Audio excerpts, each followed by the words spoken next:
Are AI agents today better than any ethical hacker in the world? They're not. They don't yet possess the creativity of the best ethical hackers, but they can be more scalable than anyone in the world. They're already better than the vast majority of ethical hackers in the world. But you still require some human creativity to find the most meaningful vulnerabilities in the world.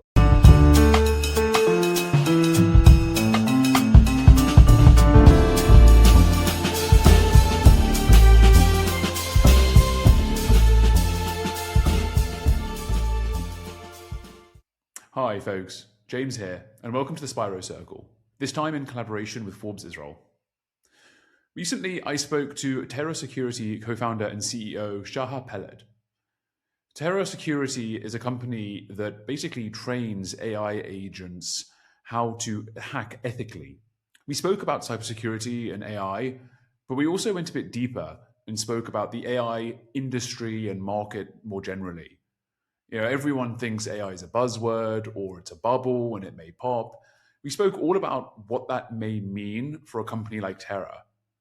Now, Shahar was saying that Terra Security is not just any company that added an AI layer into its product or service. It is an AI native company. So we talk about the differences there. We also spent a bit of time talking about Shahar's life before Terra Security and some of the ways that he would tell Israel's story. So we spoke about defense and narratives and AI. It was a pretty interesting conversation. So I really hope you enjoy. Shahar, thank you so much for taking the time. James, thanks for having me. Great to be here. I want to understand, please, a bit more about your journey and Terra specifically, right? Because you folks are building agents that are acting like ethical hackers. So talk to me a bit about what that means and what the company does, please. Yeah, so Terra is an agentic offensive security solution. What it means basically that we train a swarm of hundreds of AI agents to think and act like ethical hackers, to make sure that every enterprise on planet Earth can deploy a swarm of these agents to basically attack them, so they know exactly where they're not just potentially vulnerable, but where they're exploitable, which means if an adversary would go and try to attack this company today, what can they achieve? What kind of business impact? This is what Terra does. We do it continuously, which means every time the attack surface, the website, the network, the application, the AI models they use, whenever something changes from the point of view of the attacker, we can go ahead and create a test to verify that this change hasn't significantly changed the attack surface in a way that now adversaries can leverage it and cause business impact to this company. The idea came from my previous position when I was VP of go-to-market in a company called JIT, and my partner Gal, who's the CTO, in his position at Big ID. We knew that something is going to change inherently in cybersecurity, not just in offensive security, which is the umbrella of penetration testing, red teaming, ethical hacking, because now that adversaries use AI and they leverage it without regulation, much easier for them to adopt, and now that everyone else is adopting AI in a very, very fast pace, we believe that there's something missing in the security industry as a whole. And this something is continuous offensive security, because we have so many defensive security mechanisms, whether it's network security, endpoint security, data security, application security, cloud security, identity security. But what about offensive security? What about moving from reactive to proactive, from defensive to offensive, beat adversaries in their game? And we believe this was actually the first time in history there'll be an inherent change when offensive security is going to take its center stage position as the most effective security capability, the one that finds the exploitable vulnerabilities. That's what led us to build Terra.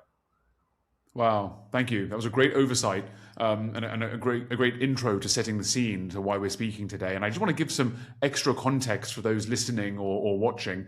You folks were founded in 2024, but you folks got very quick funding in succession. So you got seed and then Series A, and you've got a total raised of 38 million already, yes, with customers in Fortune 100 and enterprise clients. So you had a big splash, and you had a big splash, and you've made your mark quite quickly.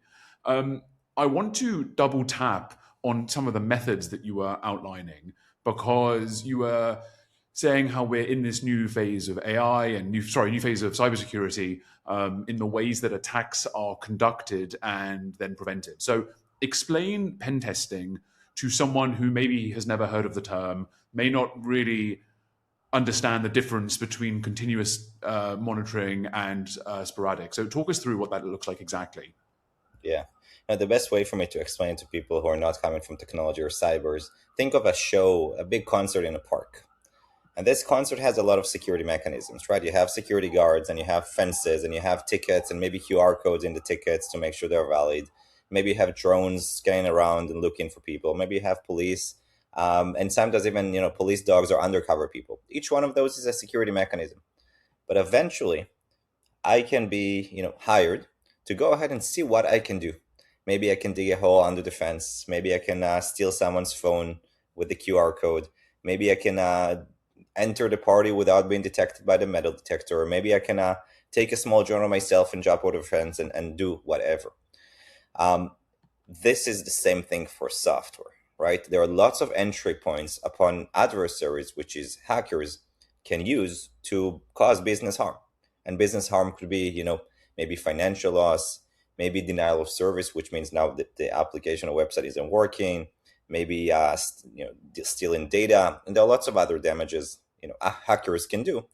Penetration testing is the domain that basically we try to be those hackers, but we do it in an ethical way to see what can I do. And as such, you have penetration testing for the application itself, for the network, even for the office, for the cloud infrastructure, for a mobile device, and for lots of other areas. So usually this thing, or let's say until 2025, it happened on an annual basis mostly. Once a year, I will hire someone, usually externally, to go ahead and work for a week, 2 weeks, a few weeks, to try and show me what they can do, cause the damage without actually causing it that an adversary would. The reason you couldn't do it continuously is because you couldn't really train software or hard code in our language how adversaries think and act. Like they require creativity and adaptability and real-time decision making, and you just couldn't do it. So you had to go with the service itself to run it almost manually or almost entirely manually on an annual basis. But now with AI, we can actually train software AI agents to be those ethical hackers, to reason, to make decisions in real time, to be adaptive, and to act as ethical hackers all the time across every vector of the attack. Wow, that's amazing. Thank you. Can you give me an example, a real example of a vulnerability that you folks at Terra have identified that maybe more traditional testing may have missed? It happened a lot. A few weeks ago, there was a large financial organization, a customer of Terra, American customer, that's a I won't developer. ask you to name the customer. Don't worry. Of course, I can't.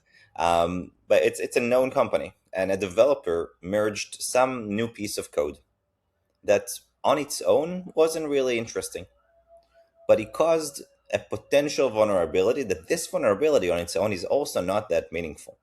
Terra's agents caught this code change and identified there is a potential new vulnerability. They verified this vulnerability is actually exploitable, but again, on its own, it wasn't really an interesting one. It wasn't really meaningful. But there were a few other vulnerabilities, specifically two others, that on their own, again, non-meaningful.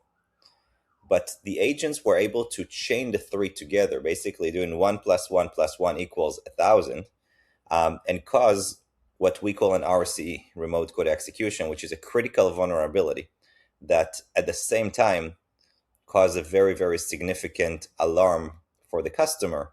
And they were very happy to see that the person who caught it is actually a vendor of theirs, Terra in this case, and not an actual adversary. This is something that a service or a manual pen tester would have been able, would have never been able to catch, because it happened for a minor code change that only the option to run it continuously and fully understand the attack surface and the security posture, which means the existing vulnerabilities and the guardrails around it, will be able to do. So that's something that happened a few weeks ago. Another one is we found a critical vulnerability in a tool that so many people use now, Cloud Code. That's something, if a manual person would go ahead and just try to attack it, maybe they wouldn't be able to do it. But when you run it continuously and agents can fight agents, you get to a point that They can actually find vulnerabilities, novel ones that no one else would be able to do. Are they, and I'll answer the question you didn't ask. Are AI agents today better than any ethical hacker in the world? They're not. It's not there yet. They don't yet possess the creativity of the best ethical hackers. But they can be more scalable than anyone in the world. They can run continuously. They never sleep. They're already better than the vast majority of ethical hackers in the world. But you still require some human creativity to find the most meaningful vulnerabilities in the world. Maybe AI will get there one day, but currently it's better than the most. But no one can claim that AI is better than any human on planet Earth in doing that. Well, I suppose one of the things that AI has are some of the things that you just mentioned, which is no need to sleep, no need to pause or take breaks, and the sheer number of potential threats can just be scalable in a way that has never really been seen before. So, talk us through, and then of course, with AI threats comes the need of AI security. So, I always Fight thought that AI with AI and scale and threat exactly and right, yeah, fighting fire with fire, threat. fighting AI with AI. Um, Yeah. Talk us through what an AI hacker would do step by step that may be different from a human hacker. How do those attacks differ? Yeah. So an AI hacker, unlike a manual hacker, let's say this way, a manual one will go ahead and choose a target. Maybe they'll try to to spread a wide net and see what falls in, and it's not a specific target. Or maybe they want to target something more specifically. They can write some scripts that create some automation. They can run some tools. They can look for some things in the dark web, for example. An AI hacker can do everything simultaneously. An AI hacker can crawl, a target continuously. They can see a change and automatically adapt and see if they can make their way in. Because sometimes it's all about the time, right? I found it now. Have the defenders been able to patch it before?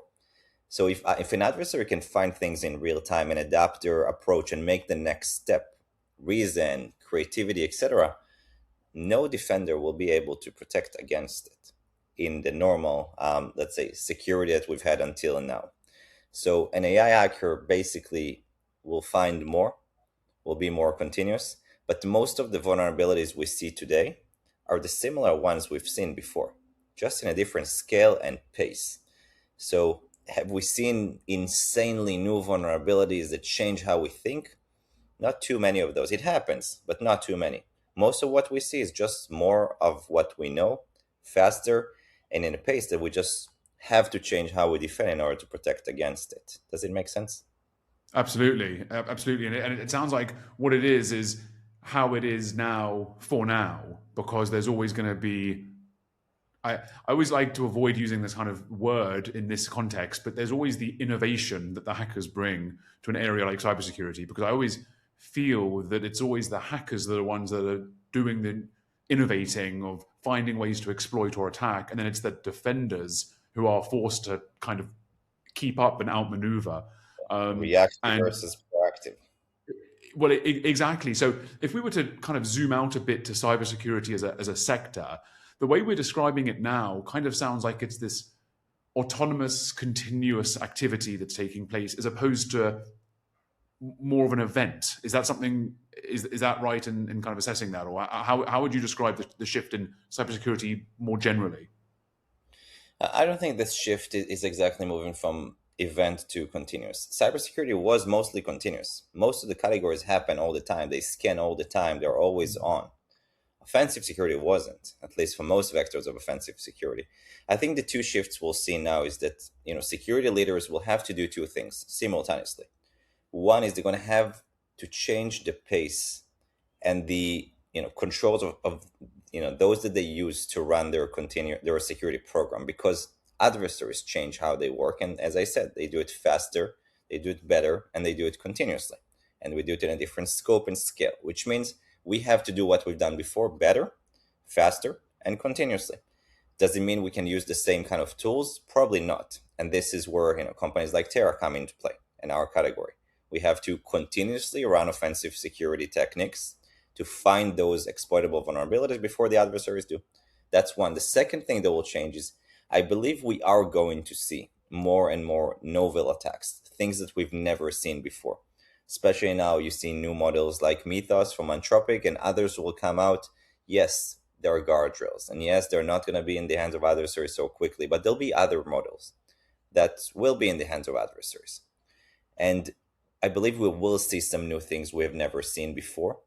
Some of those will be, 0 days vulnerabilities no one has seen. Some will be different, approaches or different techniques, or even different, power of compute, which these models can bring to us. And I think all in all, it's these two things together. How do I improve what I've done until now, to make sure I cover all of these vulnerabilities and catch them faster?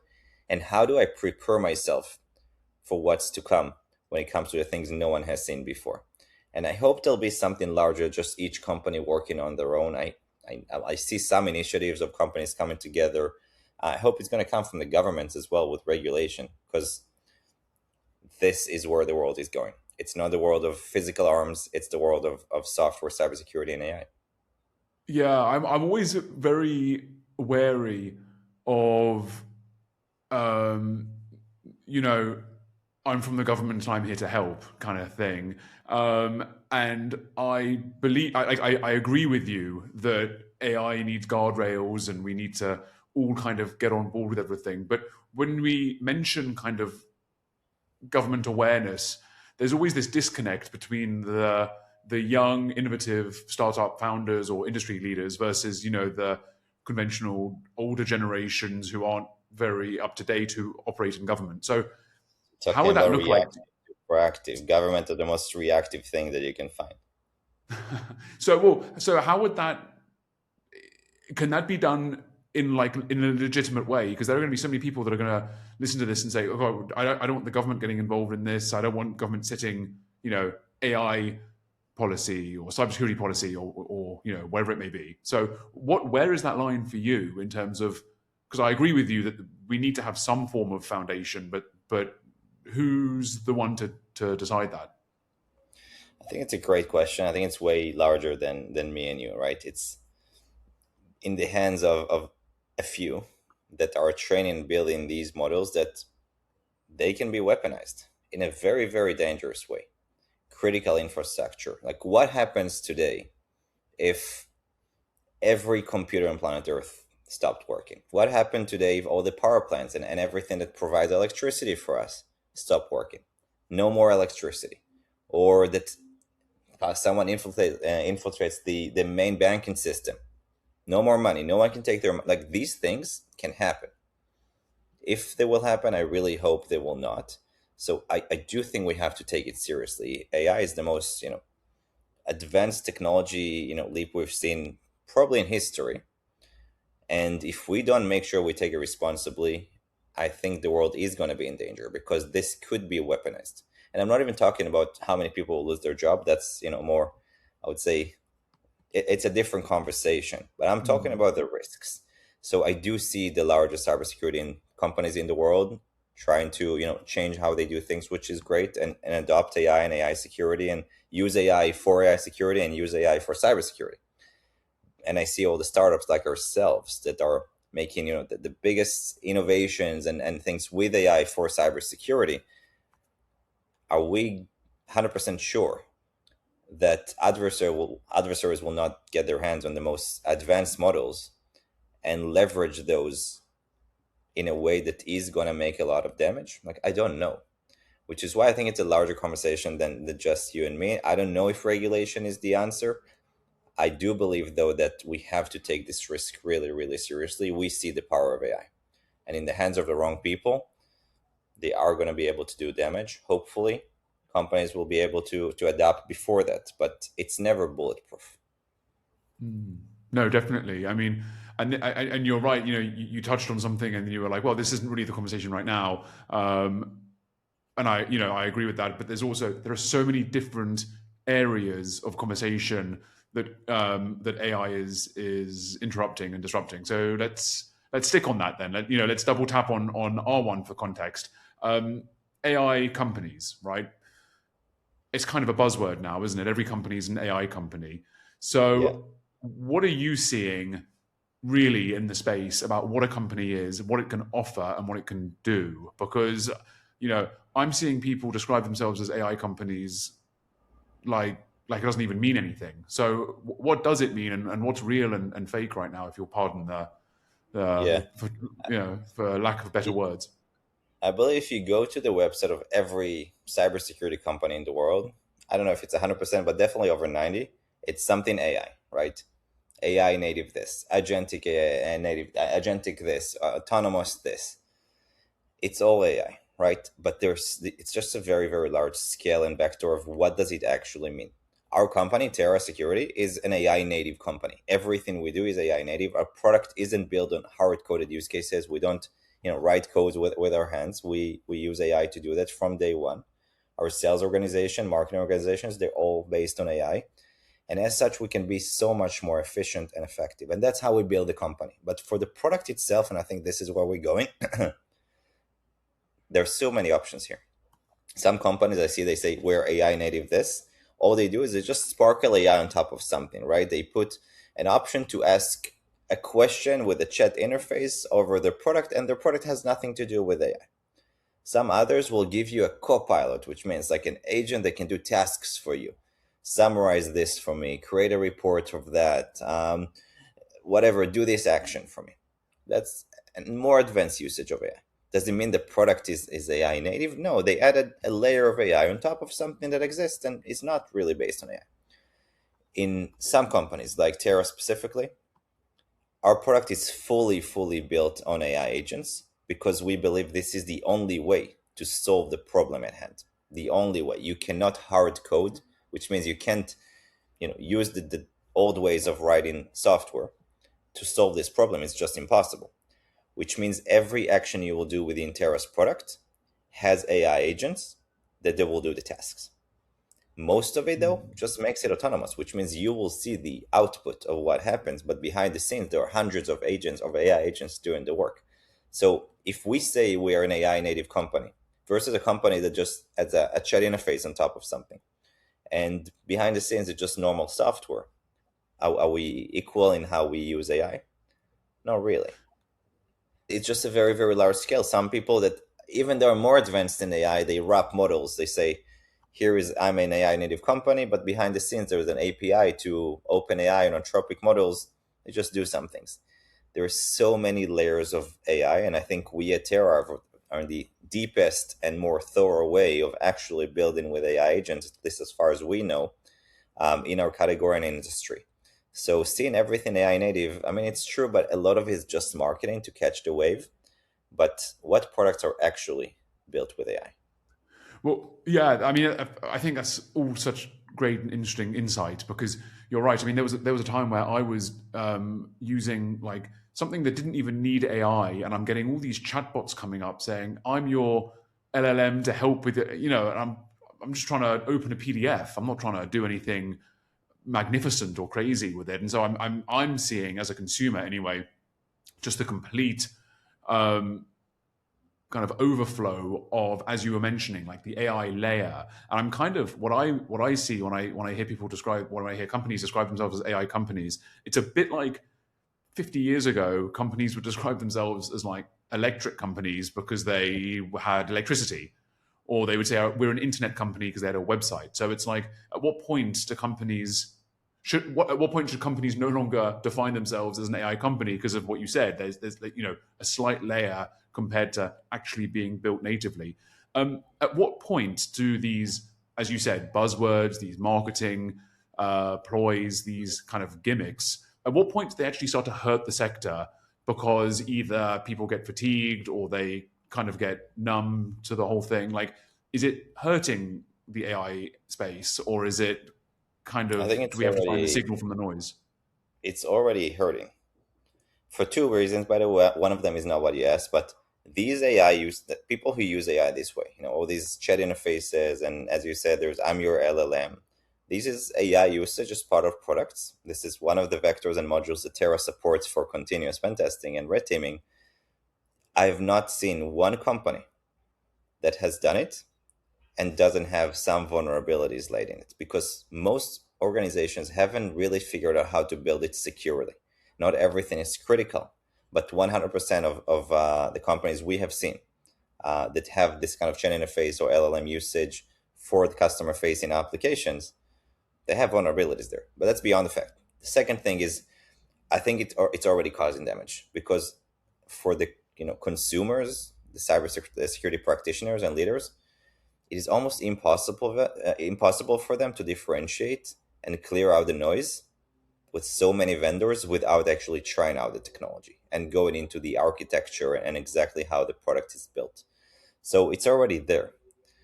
Can we change it? I don't think so. Obviously, for the companies who are not built, with AI native products and don't provide an AI native experience, they would want to add AI on top of it because everyone's looking for AI. Because AI makes things more efficient, more capable. In our opinion, in our category, the only option to really scale and run it continuously. But there's only a small number of companies, Terra including, but there are others as well, who are truly AI native and build this agentic AI platform or architecture that does the action for the end user.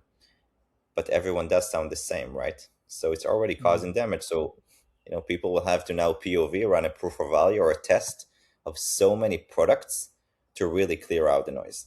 But what I see here is that there are communities that start to talk to each other. So we get a lot of inbound customers or prospects that have spoken to someone who is a Terra customer now, and they've POV'd everyone. I've tried 5 to 10 different companies. They all claim to do the same. Here is my output. This is why I need to go to work with Terra. And we've had numerous of inbound, prospects, and now some of them are customers because someone else did the job for them. This is going to happen, but if you don't have someone who's POV'd and tried all the software in a category looking for, it's going to be hard just for marketing and promises on a website to differentiate what actually works and what isn't, and what's AI native and what isn't. Is there a claim or a promise or something that you keep hearing in your space that you just know is not true? I mean, are you hearing companies or people promise things or predict things or discuss things like what? At what point is it kind of bullshit? Not to, I don't like swearing, but at what point Yeah. is it kind of like, okay, I see what's going on here? Yeah. So I wouldn't call it bullshit, but there are some people that claim that their approach is, we run fully autonomous offensive security, which means fully autonomous pen testing or red teaming. This can work. Like, they can be a human out of the loop, right? But eventually, everyone knows that AI agents aren't yet at the level of the best ethical hackers. And if you run fully autonomously, two things are for sure happening. One, you're not running in a sensitive environment, like production environment of a software, because at least I personally haven't met a security leader that is okay having a fully autonomous swarm of AI agents that are trained to attack run in your sensitive environments, because they can cause damage, they can cause harm. And this harm is not something a security leader is going to take upon themselves. Secondly, if you use fully autonomous systems, and let's say you don't run on production, you run on testing environments, and let's say these testing environments are a complete replica of the production environments, which is not really the reality, it is not going to be as accurate as a human. It will have a lot of false positives and hallucinations. It might find things that some humans will miss, but in most cases, it will also miss things that a very skilled and strong ethical hacker will find. I don't think that it needs to be manual, but there needs to be, at least in the foreseeable future, a human in the loop in the critical intersections of decision making, so you can run on sensitive environments in a safe and responsible and accountable way, but also to have the accuracy that will allow the end user, the customer, to get the actual triaged result of, here is exactly what is vulnerable and exploitable. I've cleared out the noise. Just go ahead and fix it, and here is how you fix it.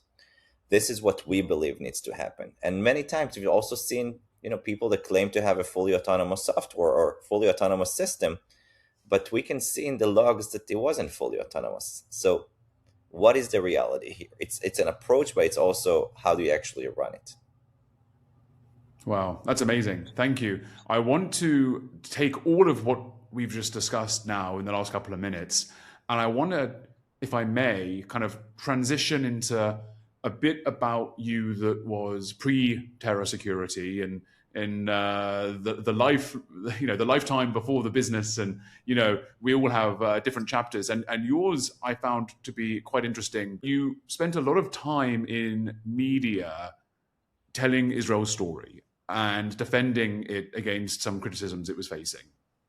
And I noticed when I was preparing for this interview that you have had a career in defense, whether that's defending Israel or it's defending companies. And you do it kind of in work and out of work. So I want to talk now a bit about some of the challenges that you saw there. So just to give some context, talk us through a bit about what you were doing pre-Terra in terms of sharing experiences and narratives about Israel. Yeah, it's an important point. Pre-Terra, I was still in cybersecurity. I was a vice president of go-to-market of another cybersecurity company. But beyond that, I did do some, let's say, public diplomacy. I don't think it's public diplomacy, and I don't call it defending Israel. But I'm a proud Israeli, and Israel is one of the most hated countries on earth. Some people can say that some of it is justifiable. I think most of it is not. And I've been on many stages and channels, not defending Israel, but showing Israel to the world. Who are we as people? Who are we as a country? What actually happens on the ground? And trying to have the listeners put them in our shoes. So I've done it in the largest stages, but not as an Israel defender. I wasn't a formal ambassador or formal sender. I don't represent the government in any way. I represent my fellow Israelis, friends, family that are being slandered across the world and are being hated for things that I think, as I said, majority of those are just false. And I did it in a way that I just talk about proof, and I've been there and I've seen it, and it just works, right? Because I don't think we're doing anything wrong when we share the story of Israel. We're here, we've been here forever. Our ancestors have been here forever. I'm a 12th generation in the land of Israel. My other side of the family, my other grandparents are Holocaust survivors. I share the story of Israel, and I try to have people imagine it through my shoes. I could be their friends or grandson or son or big brother, and everyone who listens can then try to imagine themselves being in the situation we are in. So I just show them what Israel is. I don't call it defending Israel because it's not my job. But I feel like every one of us who is an Israeli and is proud of who we are and doesn't want to see what happens across the world, and I've seen it. I've seen some of the media, and I've seen some of the lies on media and social media, and I've seen the protests. This hurts me. Like, it hurts me deeply. And I think everyone that it hurts them as well should at least speak up and just represent Israel in the best way they can. I do it while running a company. I don't do it now, but I do it as running a company. I show the world the beautiful part of Israel as running a business. I never did it full time to represent Israel. I never will. But during the war that happened, I did find some time to do interviews and speak across the world. Now my way to represent Israel is by running a great business. And the business is American, right? It doesn't have to be Israeli, but a lot of the employees are Israelis. A lot of the innovation comes from Israel. And we're proud of that. And I don't see this as something we should be ashamed of. I see this as something we should be proud of. Yeah, that's amazing. I share the sentiment exactly, and that's definitely something that I try and achieve with this podcast. And the interviews that I do with founders and CEOs or investors, it's basically, and it's right what you were saying. I should probably be a bit more precise in my speech, but it's not about defending per se. It's about presenting and doing it fairly and accurately, and showing all sides of something, not just a very specific, media frenzy way of displaying in media. You were mentioning that you spoke in front of large crowds as well as kind of in the television setting. What did you find from a narrative point of view? What worked best? What did that teach you about presenting narratively? Israel or otherwise. I mean, or business or cybersecurity. What did it teach you about storytelling? I think you have to humanize what you do and who you are. And it just works because when, specifically about Israel, when people think of Israelis, they don't think of you and me. I promise you. Especially those that don't like us. They don't know what we are, what we look like, how we are, what our personalities are, what we like to do, and what the country looks like. They have no idea. They imagine something bad. And when they see people like you and me, and they, I speak like them, I look like them, I tell them stories, and we share the same kind of passions. I want to be a good family man. I want to be a good husband, a good father, and I want to build a successful business. I don't want to live in a war zone. Neither do they. And when you humanize it this way, it just works. And for business, what I see is that I try to just, and depends on the crowd, right? If the crowd is very technical, I don't add marketing fluff. I put the reality as it is. And when people are less technical, I just try to present it to them in a way they understand. Because lots of non-technical crowds, when they hear technical people speak, they can get lost. And I think this helps me kind of reach any crowd I want in a way that it's just true storytelling and humanize who I am to them. It works in representing Israel or talking about Israel, and it works in business. Yeah, I was going to say that's a good transferable skill to have in anything, right? It's not just in one context or another. Obviously, nowadays you don't just have the five stations or the newspaper. You have TikTok, you have podcasts like this one, independent journalism.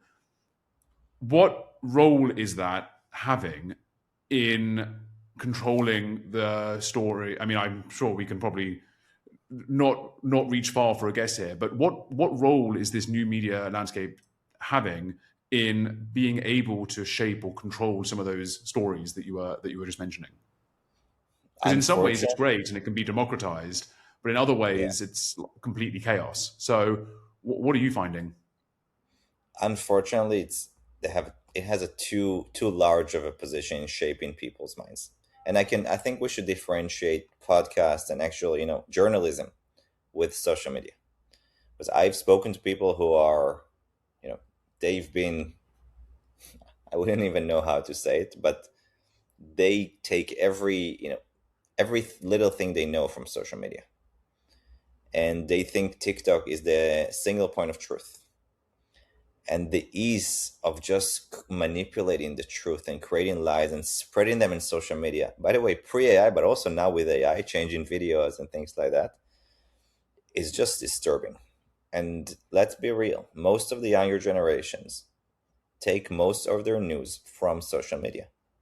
And I don't think the social media platforms do enough to verify the truth and reliability of what goes on there.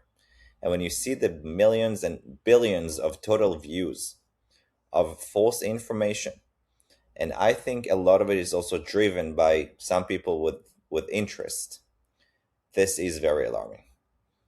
I think it has zero connection to what we do on this podcast and talk about work, but as a citizen of the world, as a citizen of Israel and the United States, this is alarming because there are people with agendas that are just changing our kids' minds and the younger generations, and just in a way that no one will be able to change it. It's just going to be too late. And I think this is a big risk. Yeah, I agree, and actually going to push back on what you just said. And you said it wasn't relevant to this podcast. I think it's super relevant because this conversation has encompassed,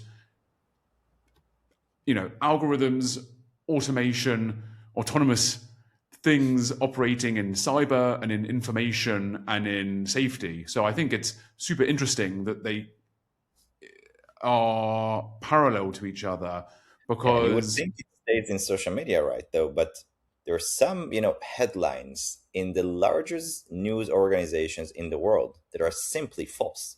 Not, you can translate it in different ways. It's not questionable, simply false. Showing a picture from a different era, from a different location, and saying this happened now, claiming numbers that are just not verifiable whatsoever. I think this is a larger problem we face as a Western world, because there are people that with agendas that are trying to change it. I just think it, as I said, not relevant to my role at Terra Security and what I do in my professional life. I think it is Right. relevant to every one of us who cares about the Western world, free speech, democracy, and safety, right? So, and that's a big concern. That is definitely a topic and a conversation to have on another episode. So I do want to, you're right. I do want to kind of keep it tailored to our conversation and the work you folks are doing at Terra. So, what are some of the things, if we come to the end of our call today, or end of our meeting today, what are some of the things that people should look towards, maybe that they're not paying attention to, either in the enterprise context and as you were saying, like, keeping your behavior safe online and these companies that are exposing themselves to vulnerabilities, or kind of in the AI general space? Like, what are some of the things that maybe people aren't aware of that they should be looking out for? Yeah. So a lot of the most important data in the world are sensitive data and personal data, and a lot of critical infrastructure is in the hands of enterprises, commercial organizations. They hold our data. They hold the infrastructure upon a lot of the critical things we use on a daily basis run on, and AI makes things better, more efficient, but also riskier. So I think when you ask what people need to look for when it comes from these enterprises is how can I make sure I adapt how I run my security program rather than just say, okay, I've adopted AI and now I'm good. I don't think that we need to look at what we've done in the past 20 years and say, I'm now looking to make it faster, better, cheaper. I think this is playing in the hands of the adversaries. This isn't allowing us to change as the world changes. I think people need to completely rethink how their cybersecurity programs run, what the pillars they run on, the frequency, the vendors they use, the policies they're okay with, the policies they're not okay with, the compliance. I see this is some forward-looking organizations. I still see too many of those that okay, now we have AI and offensive security. I want to do the same thing I've done before, just faster, better, cheaper. And that scares me, because it is a compelling event for us as an industry to rethink the old ways of doing things, to have critical thinking that maybe we haven't done the right thing. And I'm not saying we haven't done the right thing and we should have done something else. There was just no other alternative. But in some categories, like offensive security, now there's an alternative to not do what we've done before and actually change how we run our offensive security program. Wow. Well, it sounds like a super exciting time to be in the space. It sounds like it's kind of an interesting way of, I don't know, there's been an interesting allegory in this conversation today, all about the kind of forms of defense and taking control and seeing how things can be kind of contained. Shahar, we're running to the end of our time, unfortunately, for our conversation today. I do want to end on one question, which is, what is the best way for people today who have been listening or watching to get in touch with you, to follow you, to see all the things that you folks are up to? The best way is LinkedIn. I share a lot on LinkedIn. I usually reply to messages on LinkedIn. You have my name here on the screen, Shahar Peled. Would love to help. I mean, when we started Terra and before that, I consulted with a lot of people who have been where I am now, and they helped me, and I would love to help others. I think I have a lot of insights on where this industry is going, what it means to be an AI native company, what it means to train models or use existing models, or fine tune and not fine tune, and what enterprises actually look for and actually accept. So I'm more than happy to continue the conversation and help in any way. Yeah, I appreciate the opportunity to be here on the show. Wonderful. It's been a pleasure to have you. Thank you so much for your time and insights today. It's been super interesting. I can't wait to see all of the updates that you folks are doing, and I'll be following closely, making sure that you folks keep us safe. So thank you in advance for that. Thank you, James. I appreciate it. Thank you.